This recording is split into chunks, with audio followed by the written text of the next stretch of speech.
आप देख रहे हैं न्यूज नाउ 24/7। ताज़ा खबरों के लिए हमारे साथ बने रहें।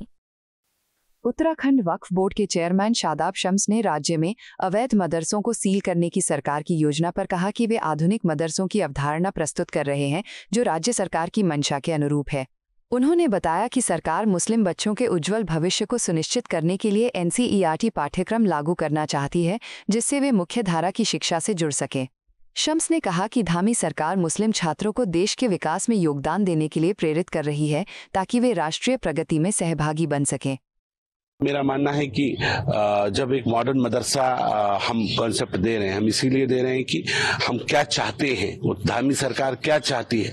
वो बच्चों को एनसीईआरटी का सिलेबस पढ़ाना चाहती है, वो मुस्लिम बच्चों का उज्जवल भविष्य चाहती है। वो धामी सरकार ये चाहती है कि बच्चों को अच्छी बेहतर एजुकेशन मिले, वो इस कट्टर एजुकेशन से बाहर आए, उनका केवल और केवल एक ही मजहब की किताबें पढ़कर वो अपने आप को सीमित ना रख सके, उनको बेहतर एजुकेशन मिल सके और वो देश के साथ मिलकर अपने भविष्य के साथ भी खिलवाड़ ना करें, उनके भविष्य के साथ भी खिलवाड़ ना। आखिर वो भी उत्तराखंड के बच्चे हैं, आखिर वो भी देश के बच्चे हैं, तो हम उनकी बेहतरी के लिए एक लाइन चाहते हैं। और जब आप किसी लोहे को, जो लोहार होता है वो लोहे को तपाता है आग के अंदर और फिर वो उसे पीटता है, तो ये जरूरी नहीं होता कि कोई कहे कि लोहे के साथ बुरा हो रहा है। उसको सही शेप देने के लिए कई बार उसको तपाया जाता है, उसको पीटा जाता है, जिससे एक सही शेप उसकी आ सके और वो कहीं फावला, कहीं बेलचा, कहीं कुदाल बनकर वो खेतों में मजदूरों के काम आ सके और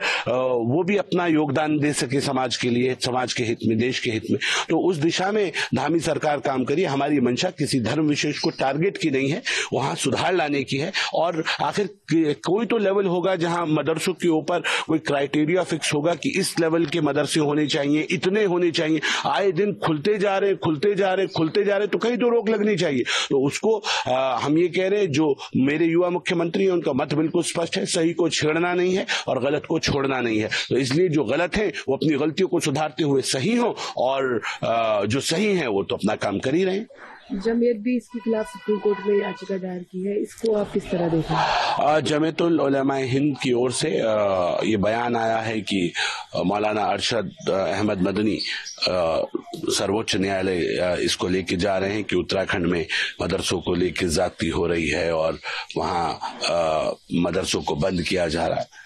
तो मुझे लगता है कि ये उनका अधिकार है इस लोकतंत्र में कि कोई भी सुप्रीम कोर्ट जा सकता है, सरकार भी अपना पक्ष रखेगी। लेकिन मैं इस बात के लिए कॉन्फिडेंट हूं कि वो अपनी बात को रखेंगे, लेकिन वो भी तो ये बताएं कि आखिर क्या क्राइटेरिया हो मदरसों का, कि क्या हर जगह मदरसे खुलने की अनुमति दे दें। कोई तो एक लिमिट होगी उन मदरसों की कि इतनी लिमिट तक मदरसा खोल दिया जाए। एक कमरे आते हैं, एक कमरे के अंदर कोई बिठा कर मदरसा खोल दे, तो ये तो तरीका ठीक नहीं है। उसकी कोई लिमिट, कोई क्राइटेरिया तय करना चाहिए, जमीयत को भी तय करना चाहिए। ये नहीं होगा। ये देवभूमि उत्तराखंड है, इसके दैवित्य को भी बचाना है। आप अपने मदरसे खोलिए, उन बच्चों को बेहतर शिक्षा दीजिए, लेकिन उसमें खाली एक ही शिक्षा देंगे ये भी नहीं होना चाहिए। उन बच्चों के भविष्य 15-15, 14-14 साल पढ़ने के बाद उनके पासपोर्ट पे अनपढ़ लिखा जाता है, उनके भविष्य के साथ भी अच्छा नहीं है। इसलिए मुझे उम्मीद है कि सब लोग, कोई किसी के खिलाफ नहीं है इस देश के अंदर, लेकिन सबको ये समझना पड़ेगा अगर गलत होगा तो गलत को सबको मिलकर गलत कहना पड़ेगा।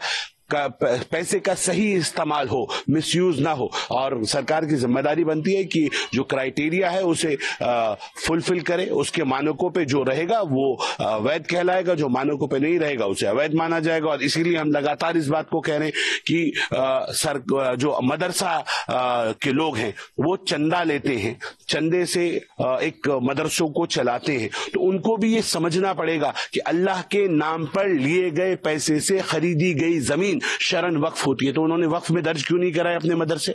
क्या मौलाना क्यों नहीं मान रहे हैं शरीयत को? खुद शरीयत को नहीं मानोगे, दूसरों को शरीयत को मनाओगे, तो आखिर आप अपनी प्रॉपर्टीज को जो चंदे से इकट्ठा की गई हैं, आप उसे प्राइवेट प्रॉपर्टी कैसे बना सकते हैं? कैसे आप उसे अपने तक सीमित रख सकते हैं? ये तो बताना पड़ेगा ना मौलानाओं को। मौलाना हो कि खुद शरीयत नहीं मानेंगे।